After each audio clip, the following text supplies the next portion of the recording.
Hey, I'm Kliko and I help people with existential crises. And I want to talk about how dangerous awakening really is. I have helped dozens of people now through this process and I have documented my own process. And I'm still learning every single week new um, parts of this process.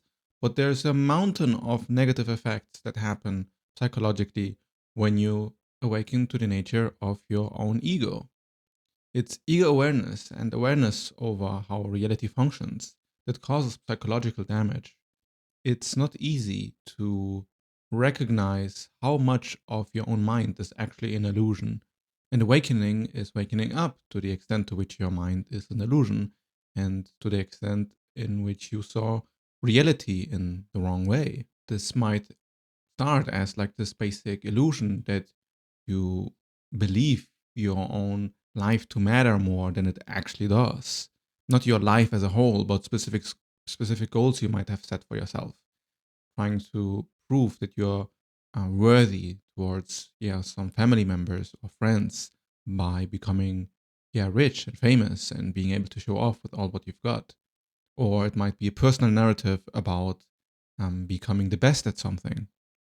There's really no end to the goals that you can have.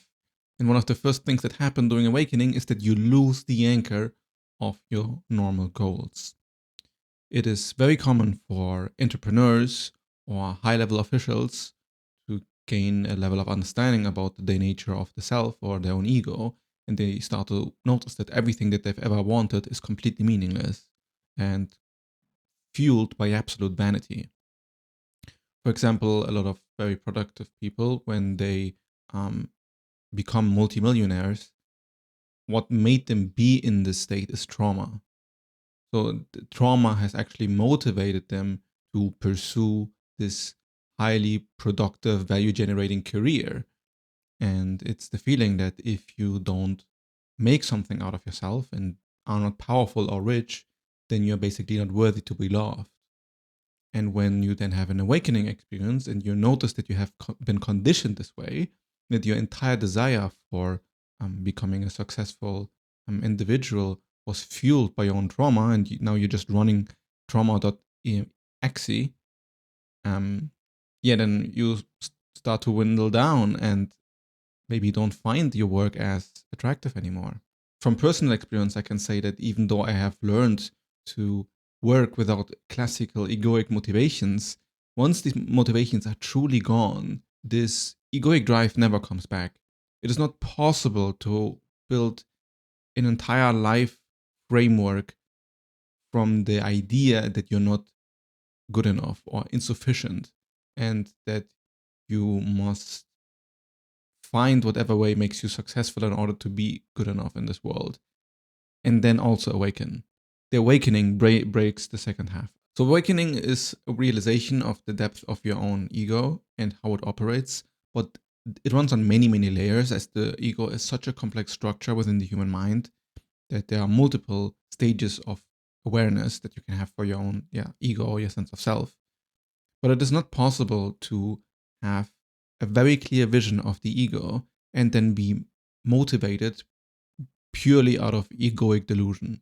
You cannot want to fulfill your own desire for fame and success while also awakening to the nature of your reality and then assuming that the same desire is going to persist in this way. This doesn't mean that you cannot have any desire or any ambition once you awaken, but it depends on what your fuel for this ambition was in the first place. If it's genuine drive because you find it interesting or it fulfills you in some deeper way, then you're going to be fine in the long term. But if it was just to prove something to either yourself or somebody else, then awakening will give you an existential crisis. And from there, you will experience a lot of grief. You will cry a lot. And when I say a lot, I mean a lot. There's so much repressed emotional energy in most people that once it is seen as present and you cannot hold onto the identity anymore that is trying to block it out, then you start to cry. And depending on how deep you have gone, you might cry way, way, way more than you would ever think is humanly possible or natural. And to have a relationship with this emotional release that is positive is extremely important. Because if you think that crying is in any shape or form bad and should be suppressed, or that you're already over it and therefore should stop crying, then you will always leave energy or just like wounds in your psyche. And I would say that the awakening experience or the ego awareness is kind of causing to ripple an old wound open. And then it's kind of causing psychological damage in that sense, because you're having to cry and process all of the emotions that you're experiencing now, which also could be anger. Anger often is what hides sadness. So if you haven't processed sadness at all, it's like you feel anger first and then you feel sad. But the real big damage that happens emotionally is if you then start to suppress emotions.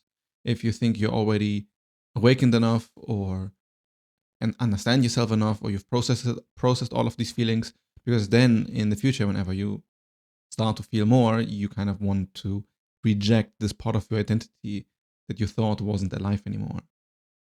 And from personal experience, I can say that there genuinely comes a part where all emotional experiences have been exhausted. All ideas about your past, all regrets, everything you worry about in the future. Like when you truly dissolve your sense of self and you see your ego for everything that it has done to you, then you start to dissolve into really, I wouldn't say complete lack of emotion, but very close to a very unemotional experience. And there you might also find that you've actually been attached to emotion itself. Even negative emotions give us a sense of comfort.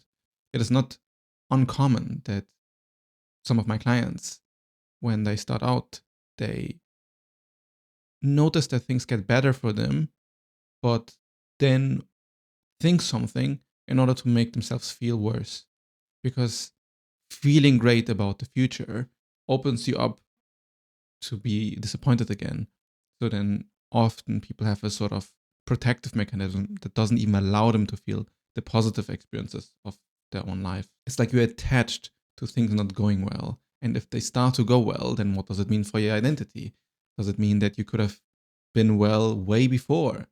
And it's also kind of uncomfortable. So we have emotional ruptures, we have motivation systems going offline, and then we also have that you start to become hyper aware in conversations about not just how you're being perceived, because this is just also kind of like anxiety and too much awareness, but how meaningless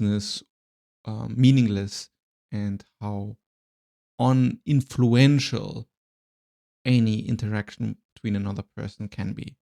So normally you might talk about things like the weather or what happens around the world. And in the process of deep awakening, most ordinary human topics start to appear extremely meaningless. And it's very difficult to hold a normal conversation with a person who's going through a deep psychological process. And it makes sense, because your own pain will always be more interesting than whatever random conversation topic comes to mind.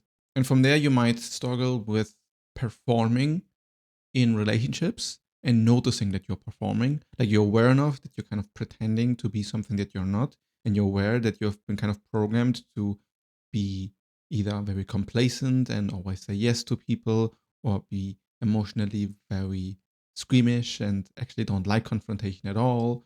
Or you become overly confrontational and just need to prove that you are aware of what you want, and therefore you completely dismiss other people's desires.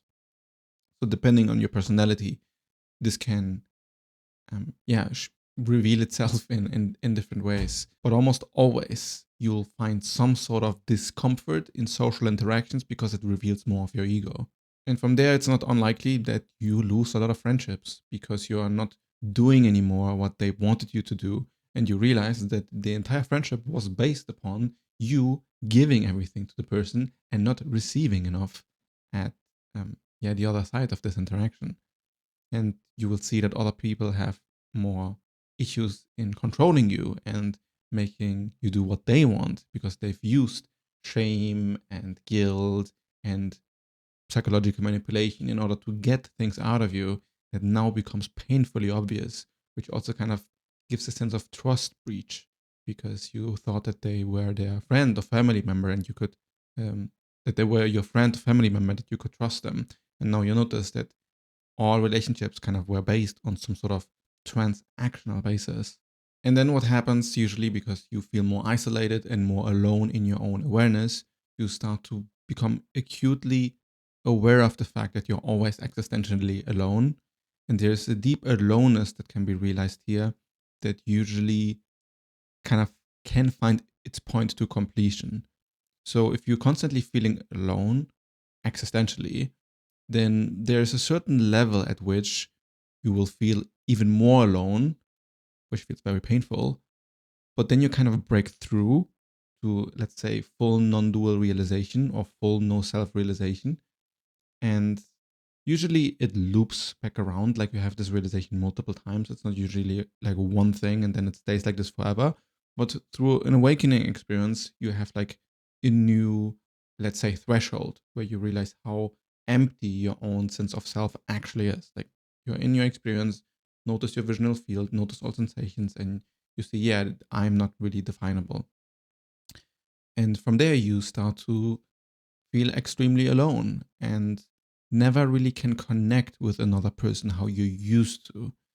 And from my personal experience, this is difficult to explain because using words, it will always sound worse than what it actually is. Um, but for me personally, it's just like I cannot talk to people anymore in a way that makes me get something out of them. So normally, most social interactions are always a kind of validation loop where you just kind of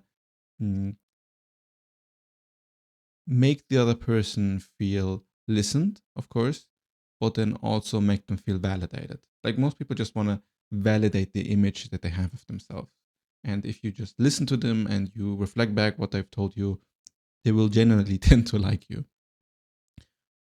But for me personally, it is now very difficult to be the receiving end of it. So if I talk to somebody and they listen to me and they validate me or they tell me uh, that they can listen to me and hear all what I say, for me it's all quite empty. And not that I don't find any joy in conversations. I love conversations and I do feel like on my way I am connecting. Just for me, it's always very impersonal. And it sounds like from the egoic perspective that it's like I'm disconnected from the person. But it's kind of paradoxical, right? Because from my perspective, I'm as connected with the person as I could possibly be because I'm not running any interpretation on what the person is saying and I'm just taking it as at face value and I'm just immediately in the conscious experience of the interaction. But I just don't run the natural relatability loop, I would call it. Like I cannot really feel related with in that sense. And yeah, I know that I'm also not alone in this. Like at a certain point of awakening, all you see is you interacting with yourself because the difference between one person and another on some level stops existing. Now, again, I love talking to people. I love having social interactions. I feel very connected to my environment. It's just that throughout the awakening transition, usually you will notice that something is quite different and the way you start to relate to other people changes a lot because it's just not about you anymore. And without a doubt, you will certainly experience some anxiety increase when your ego starts to dissolve, since the ego is the entire architecture that wants to survive, both physically but also psychologically. Removing this architecture will reveal how uncertain you actually are about the future, how uncertain you are about your own abilities and your skills, how uncertain you are about your entire existential conundrum, your spiritual ideas, your philosophical ideas. The moment these get ripped open, you have to confront an immense amount of anxiety. And depending on what person you are, you can have a little bit of anxiety, you can have a medium amount, and the only real way to go out of this is through. the moment you start to run away from the anxiety or start to wish that it wasn't there and you keep resisting it, then it just kind of compounds and it gets worse. I know some people that have been very unlucky, that had a psychedelic experience that made them resist the ego death and caused the sense of fear while they were actively dissolving. But for whatever reason, this fear didn't go away.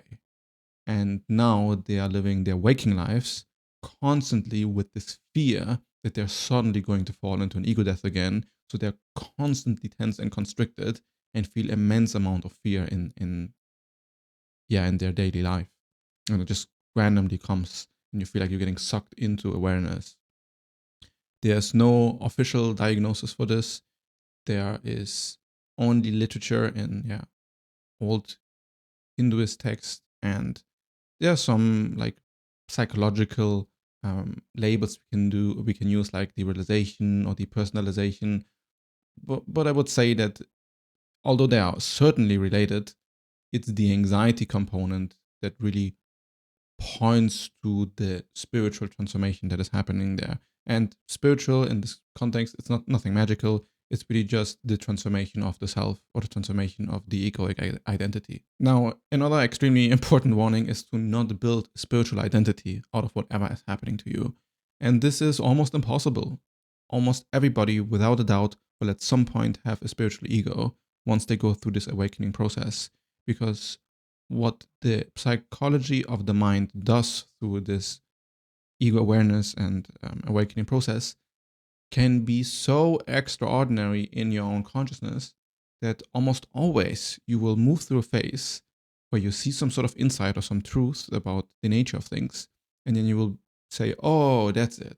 I figured it all out. This is it. And it truly does feel like you figured it all out.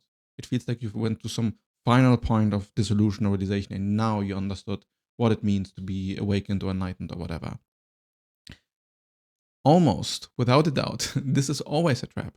It's impossible for it not to be a trap, because it implies that there's a certain endpoint where suddenly everything just disappears, or like your ego is completely gone and now you've seen the truth of the universe. But everything is transformation, and awakening is more like a level of evolution of the human psyche. But evolution doesn't stop, it just keeps going. So you can think about it as like different stages of evolution and different stages of ego integration. And there, of course, are different phrasings in spiritual communities like self-realization and all of the stuff. But I would caution you to use these things. I would caution you and tell you to just not use these things. Labels are mostly a trap of the ego. Because if you have truly awakened to the nature of the self and the nature of no self, better said, then there won't be a need to identify with a certain spiritual map and level of realization in like the spiritual type of way. The idea of my ego architecture audits are to strip precisely this away, to have an objective look at your ego as you would have for your liver if you go to a doctor, and remove all these spiritual narratives of personal accomplishments, because there will always become a new ego identity to make you feel special. Now, there will also be a phase of ontological emptiness, which is the sense that existence itself, like everything you experience, is just actually empty. And the sensation is that whatever you experience, like whatever qualia you have, it will always move through time. So there's nothing that you feel that can stay permanent. And once you have identified with consciousness or transformation, and you're not in your egoic identity anymore, primarily, then you start to identify with either consciousness or transformation. And from a very, very realistic point of view, it then starts to feel like reality is literally empty. That from the point of awareness, everything appears in awareness, everything exists within it, but you as awareness are like this empty space, and everything happens within this empty space. but you then are identifying with this empty space over the actual physical reality. And here people start to identify with consciousness and reject their body, then start to feel less emotions, which actively contradicts what I said before. Like, you should feel more of your emotions and not stop it. Like, this is precisely the danger. Yes, so you start to disassociate from your own body. You start to imagine to be some sort of deity or god or conscious, magical, spectral BS. But at the end, no, you are actually a human, and the awareness you're identifying with is true, but it's as much a part of you as is the physical, biological component. And you want to be able to move back to the body whenever it's time. So it usually runs in a cycle. Like, everything is extremely magical. I can't believe that existence is so incredibly absurd and amazing. And I am a consciousness and God and whatever, whatever you want to say. And then usually, if things are going well, you become more neutral again, or the pendulum swings to the other side. And from the other side, you are just a normal human, and everything is very biological and very mechanical, and there's not much magic there, and everything has its rules and cause and effect. And usually it's like a pendulum swing. So you look at your own sense of self from like both of these angles and start to enter over time into some sort of neutrality that is quite peaceful. And then all of the narratives about what this means kind of stop meaning anything, because you kind of see that you can look at things from different angles. And then there can be physical outbreaks, like you can have extreme panic attacks where you like start sweating. You can sometimes can look like an exorcism when you have some emotional release, where you're on your bed and you start crying or you're angry. Then it kind of can look like yeah, you're getting a sort of exorcism because you're moving super crazy. And I would advise to just let it happen. Like, if you're in a private environment, there's no shame to just if you need to, because it does really release the energy. And it, yeah, sounds extremely silly from the outside, but this stuff actually happens. You will deeper and deeper realize that your entire life is kind of organized around avoiding certain feelings, and it becomes not a nice sensation to notice that you kind of have to go through the feelings. And there can be, yeah, a lot of uh, fear, but also shame in recognizing that, yeah, past events are still part of you and must be integrated and accepted. And since you've come that far, you likely also struggle more and more to lie to yourself, because you've spent so much time understanding the ego, understanding the self, that whenever you say something that is a lie, it becomes immediately obvious to you. And this is both a blessing and a curse, because you then might start to think that it's impossible that you could tell a lie. And from there, the ego, of course, slips, and you start to have a foundational lie that you again cannot acknowledge, which for most people is some sort of spiritual ego in yeah, many cases. Now, in terms of existential crisis or psychological damage, I would say that all of this is pretty natural. And I think from this list, every single one I've also experienced, and it is part of the process. What makes it kind of nice is that when you look at this list that I'm describing here, it is also kind of like a hint to what it looks like when you move through this entire process. Because I haven't actually talked a lot about how I experience my own consciousness or my own life. I mean, I've done so in the past, and there's also like, I think my first Substack article where I'm very direct about my own spiritual accomplishments.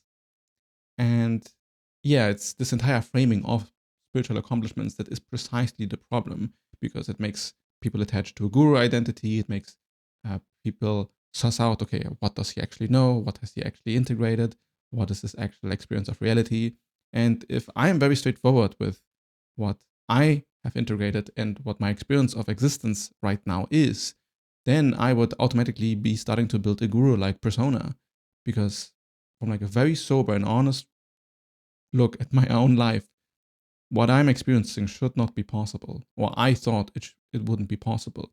And not because it's some sort of magical thing, it's just the reduction of suffering is it's like it's night and day. So the reduction of suffering, both in a personal context, in a social context, in an existential context, in what do I want to do with my life, in how I work, there are just really no single aspect in which my life hasn't drastically improved after awakening. But a lot of the the the process towards it was absolutely agonizing. It was not pleasant. There's also a lot of beauty in the path, for sure. But you must be aware that the point is the suffering. The point is to move through the suffering and come at the other side. But I can promise you that there is another side.